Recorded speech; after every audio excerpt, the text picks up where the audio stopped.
السلام علیکم ورحمۃ اللہ وبرکاتہ. بسم اللہ والحمد للہ والصلاة والسلام علی رسول اللہ وبعد. برادران اسلام، پردہ نشین خواتین، آج کی تراویح میں 16واں پارہ آپ کے سامنے سنایا گیا ہے. 16ویں پارے میں 3 سورے آتے ہیں اور 15ویں پارے میں جو سورہ شروع ہوا سورہ کہف ختم ہوا. پھر اس کے بعد سورہ مریم جس میں کئی پیغمبروں کے نام آئے. پھر اس کے بعد سورہ طٰہٰ. کل سورہ بنی اسرائیل کے تعلق سے اللہ کے نبی صلی اللہ علیہ وسلم کی اسراء اور معراج کے بارے میں کئی باتیں آپ کے سامنے آئیں.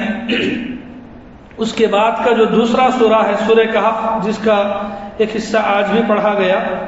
سورہ کہف یہ مشہور سورہ ہے جسے تقریباً ہر مسلمان جانتا ہے. سورہ کہف خود ایک ایسا سورہ ہے جس میں آپ پڑھتے جائیں ترجمہ تفسیر وغیرہ، تو اگر پورے رمضان میں صرف سورہ کہف پہ بیان ہوگا تب بھی یہ سورہ نامکمل ہوگا. اتنا بہترین سورہ ہے.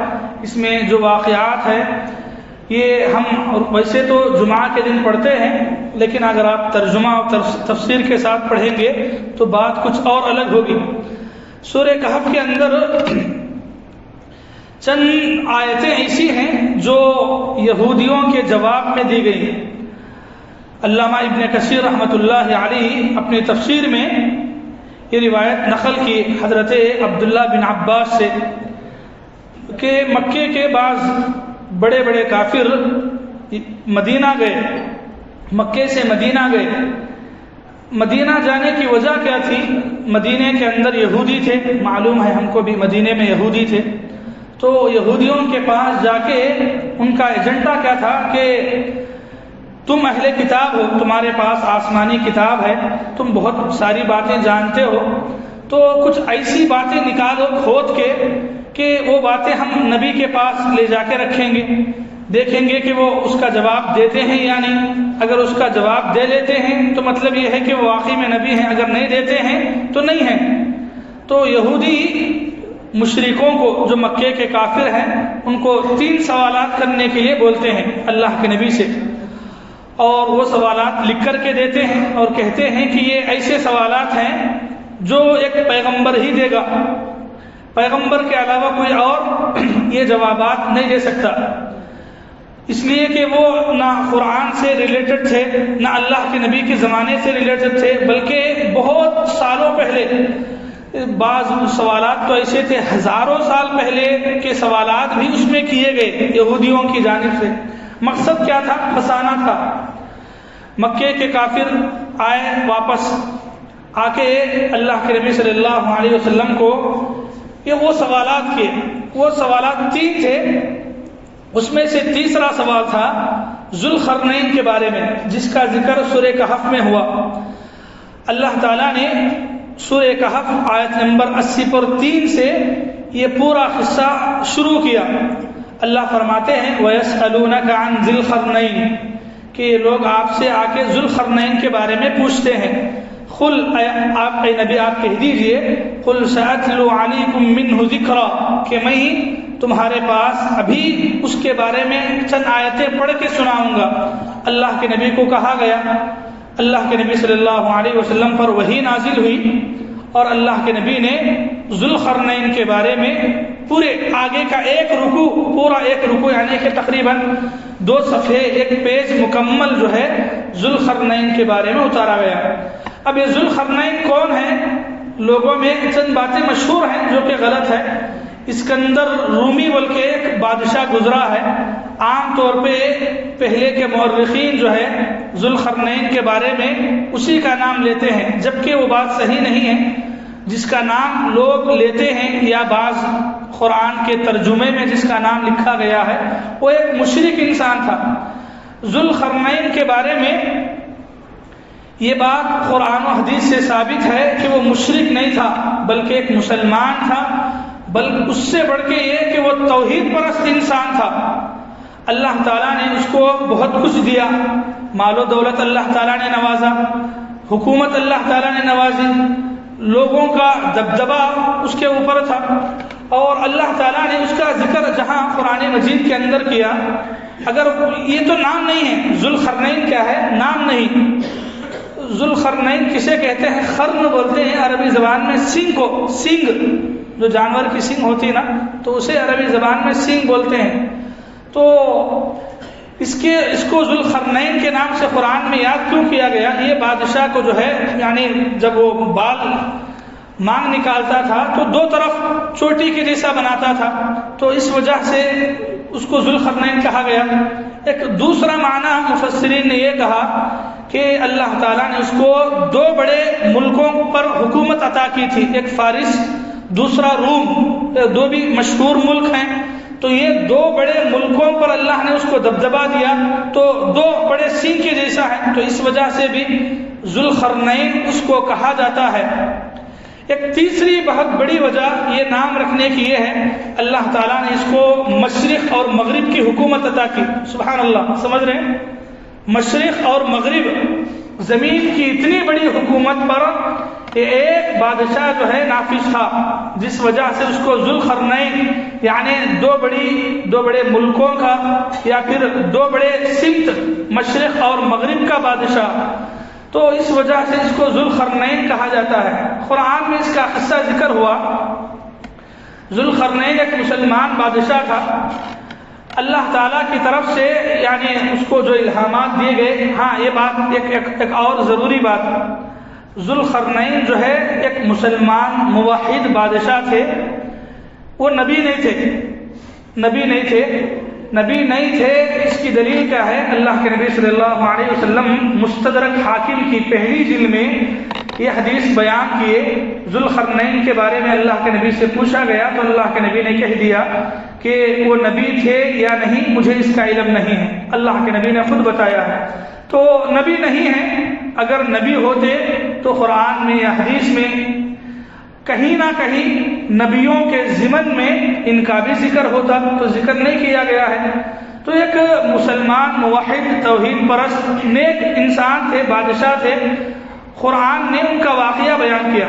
تو جب وہ نبی نہیں تھے تو قرآن میں ان کا واقعہ کیوں ہے؟ اس لیے کہ ان کی محنت، ان کا کام ویسے ہے. آپ قرآن میں ان کا قصہ پڑھیں گے. اللہ تعالیٰ نے ان سے کیسا کام لیا. وہ پہلے مغرب کی طرف نکلے، مغرب کی طرف یعنی اس طرف سے فارس اور روم کے علاقے سے مغرب کی طرف اس جگہ پر پہنچے جہاں سمندر تھا، اور اس سمندر کے اطراف میں جو لوگ رہتے تھے بادشاہ نے ان کو توحید کی دعوت دی. اس وقت حضرت ابراہیم علیہ السلام کا دین تھا، تو حضرت ابراہیم علیہ السلام دین ابراہیمی کی طرف لوگوں کو بلایا، توحید کی طرف بلایا. تو وہاں اکثر لوگ مسلمان ہوئے، بعض لوگ انکار کیے. تو یہ وہ جگہ تھی جس کے بارے میں قرآن کہتا ہے کہ اس جگہ پر سورج ڈوبتا تھا سمندر میں. ایسا لگتا تھا دیکھنے والوں کو کہ یہ سورج جو ہے سمندر کے اندر ڈوب رہا ہے، حالانکہ ویسا نہیں ہے. یعنی اتنا قریب سمجھے کہ کنارہ تھا سورج ڈوبنے کا کہ جہاں کوئی انسان جا کے کھڑ کے دیکھے تو ایسا لگتا تھا کہ وہ سورج جو ہے سمندر میں ہی ڈوب رہا ہے. حالانکہ سورج سمندر میں نہیں ڈوبتا ہے، لیکن اتنا کنارے تک پہنچ گئے. یہ بتانا، ایک طرف یہ حکومت، دوسری طرف مغرب سے پھر مشرق کی طرف آئے. تو مشرق کی طرف وہاں ایسی قوم آباد تھی مشرق میں جن کے بارے میں قرآن نے کہا لم نجعل لهم من دونها سترا، کہ وہ قوم دنیا کی ایک الگ قوم تھی کہ وہ رہنے کے لیے گھر نہیں بناتے تھے، کھلے طور پہ رہتے تھے، یہاں تک کہ جھاڑوں کا سہارا بھی نہیں لیتے. قرآن نے کہا کہ ان کے اور سورج کے بیچ میں کوئی آڑ نہیں تھی، مطلب کوئی چھت نہیں ہے. سورج سیدھا ان کے سروں پہ، ان کے بدنوں پہ پڑا کرتا تھا. اتنا کھلے طور پہ جنگلوں میں، بیابانوں میں، یعنی کسی درخت کے پتوں سے بھی وہ جھونپڑی کٹم ایسا بھی نہیں بناتے تھے. تو اتنا جہاں چاہے وہاں گھومے، کھائے پیے، جو کچھ ملا ہاتھ کو لگا. تو اتنا وحشیانہ قوم تھے. یہ ذوالقرنین جو ہے وہاں بھی پہنچے، وہاں پہنچ کے ان کو بھی دعوت دی. یہ مشرق، یہ پہلے مغرب جہاں سورج ڈوبتا ہے، مشرق جہاں سے سورج نکلتا ہے. تو یہ دنیا کے دو کنارے، پہلے مغرب گئے، پھر اس کے بعد مشرق آئے، یہاں بھی لوگوں کو توحید کی طرف بلایا، بہت سارے لوگ مسلمان ہوئے اور کئی انکار بھی کیے، تو ان کو اس زمانے کے حساب سے جو سزائیں ہوتی تھی انہوں نے وہ سزا دی۔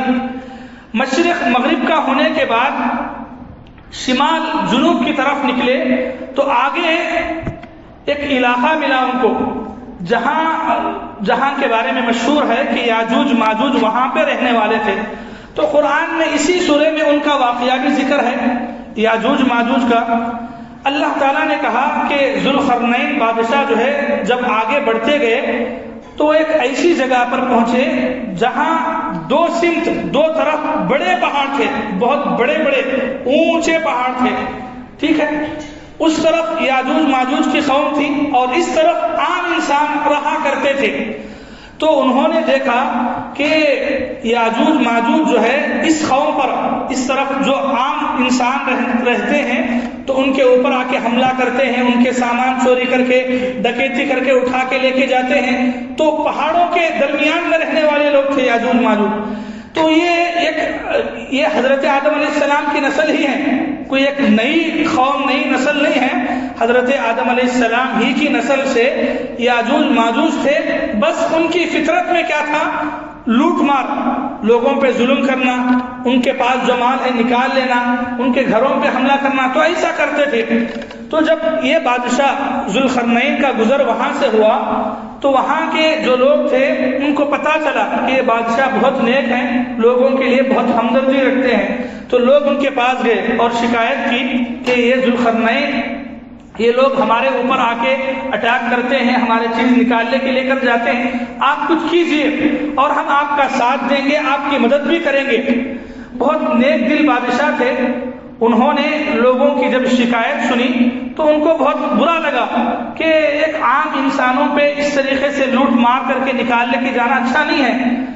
لوگوں نے ان کے پاس یہ بات رکھی کہ ہم آپ کو پیسہ دیں گے، آپ کی مدد کریں گے، بس آپ ہمارا ساتھ دیجئے۔ ذوالقرنین بادشاہ نے کہا، قرآن میں قصہ جہاں ہے اللہ فرماتے ہیں قال ما مکنی فیہ ربی خیر، کہ انہوں نے لوگوں سے کہا کہ اللہ تعالیٰ نے مجھے جو نوازا ہے وہ بہت زیادہ ہے، یعنی اللہ تعالیٰ نے مجھے دولت سے نوازا ہے، تم دولت سے مجھے مدد کرنے کی ضرورت نہیں ہے، فَأَعِينُونِي بِقُوَّةٍ، بس طاقت کے ذریعے سے میری مدد کرو، یعنی میں ان کے لیے کیا کرنا ہے کام کروں گا، بس اس کام میں میرا ساتھ دو۔ یہ انہوں نے وہاں کے لوگوں سے کہا اور اس کے لیے انہوں نے استعمال کیا لوگوں کو، وہاں کے لوگوں کو کیسے استعمال کیا؟ دو پہاڑوں کے بیچ میں، دو پہاڑ ایسے ہیں اس طرف ہے، تو بیچ میں جو ہے دیوار بنائی۔ کیسی دیوار؟ ہمارے پاس اینٹ بنتی ہے، کس کے اینٹ؟ اینٹ کس کی بنتے ہیں؟ مٹی کی۔ انہوں نے اینٹ بنائی لوگوں کے ساتھ مل کے، وہ اینٹ لوہے کی تھی، لوہے کی مضبوط اینٹوں سے دیوار بنائی۔ دیوار کیسی؟ دو پہاڑ ہیں اس طرف، ٹھیک ہے، دیواریں دو بنائی ایسی، ایک یہ دیوار ایک یہ دیوار، اور وہ دونوں دیواروں کو بہت اونچے تک لے کر جا کے اٹھائے، ایک دم اونچا، نیچے زمین سے لے کے اوپر تک لے کر گئے۔ اینٹ کس کی تھی؟ لوہے کی۔ تو لوہے کی اینٹ کی دیوار کتنی مضبوط ہوتی ہے؟ اتنی مضبوط ہے، اتنی مضبوط دیوار بنانے کے بعد لوگوں کو حکم دیے کہ جلتی آگ کے جو انگارے ہوتے وہ انگارے بیچ میں لے جا کے ڈالنا ہے۔ وہ انگارے لے جا کے جب فل اونٹتا ہے تو وہ گرم انگورے جو ہے لے جا کے اس میں ڈال دیں گے، بیچ میں ڈال دینے کے بعد دو لوہے کے بیچ میں اگر انگار ڈال دیا جائے تو کیا حالت ہوگی؟ خطرناک چپک جائے گا، اتنا گرم۔ تو اس میں کیا کیے، اوپر سے پھر تانبا ڈالے، ٹھیک ہے، دو لوہے کی دیواریں ہیں، پہلے کیا کریں،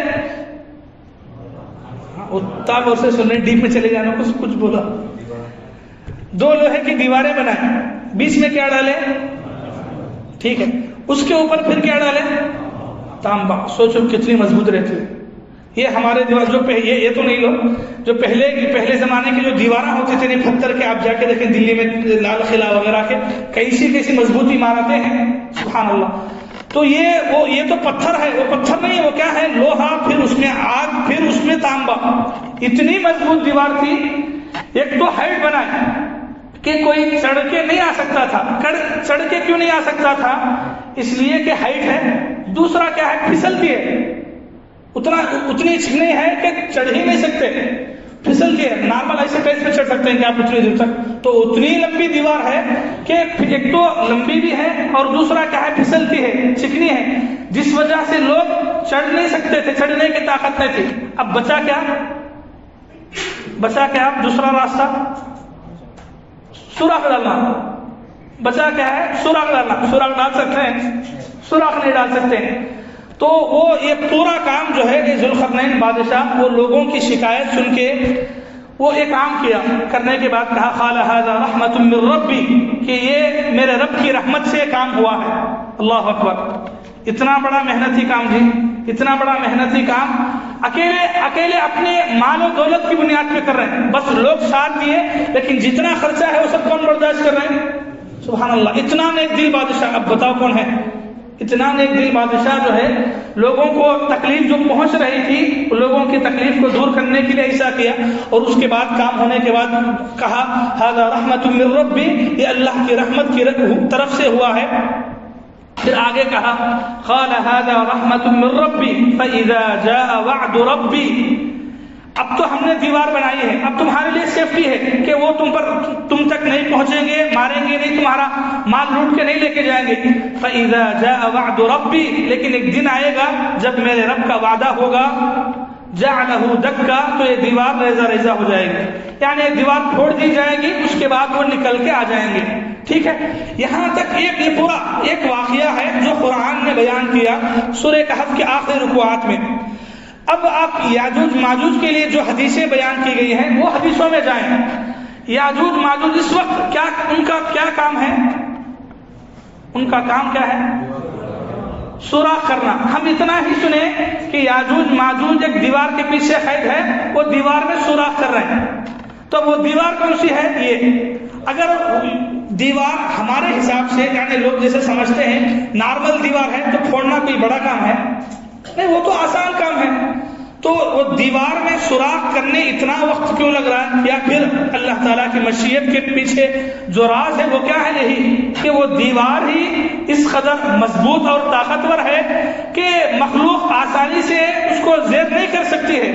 تو یہ یاجوج ماجوج کی ایک تاریخ ہے جو اس وقت قرآن کے اندر بیان کی گئی. بقیہ اور تاریخ ہے یاجوج ماجوج کی کہ وہ کس طریقے سے دنیا میں پھر سے آئیں گے اور فتنہ مچائیں گے, وہ آگے کا مسئلہ ہے. تقریباً کل کا جو پارہ ہے اس میں بھی یاجوج ماجوج کا ہی ذکر ہے, چند آیتیں ہیں. تو انشاءاللہ کل اور بھی باتیں اسی یاجوج ماجوج کو لے کے آپ کے سامنے رکھی جائیں گی. یہاں تک ایک مختصر سا قصہ ہے جو قرآن نے سورہ کہف کے اندر بیان کیا. تو ہم بھی سورہ کہف پڑھتے ہیں جمعہ کو, لیکن معنی مطلب پہ غور کرنے کی ضرورت ہے. سمجھ کر کے پڑھے کہ اللہ تعالیٰ نے کیسے کیسے لوگوں کا اس میں ذکر کیا ہے, اللہ تعالیٰ کی قدرت کا کیسا ذکر ہے. پڑھنا چاہیے سمجھ کے, تو آپ کو خود بھی بہت ساری باتیں سمجھ میں آئیں گی. دعا ہے اللہ تعالیٰ سے اللہ تعالیٰ مجھے اور آپ کو قرآن پڑھنے سمجھنے اس پر عمل کی توفیق عطا فرمائے. آمین ثم آمین. وآخر دعوانا ان الحمد للہ رب العالمین. والسلام علیکم ورحمۃ اللہ وبرکاتہ. سبحانك اللهم بحمدك اشهد ان لا اله الا انت استغفرك واتوب اليك.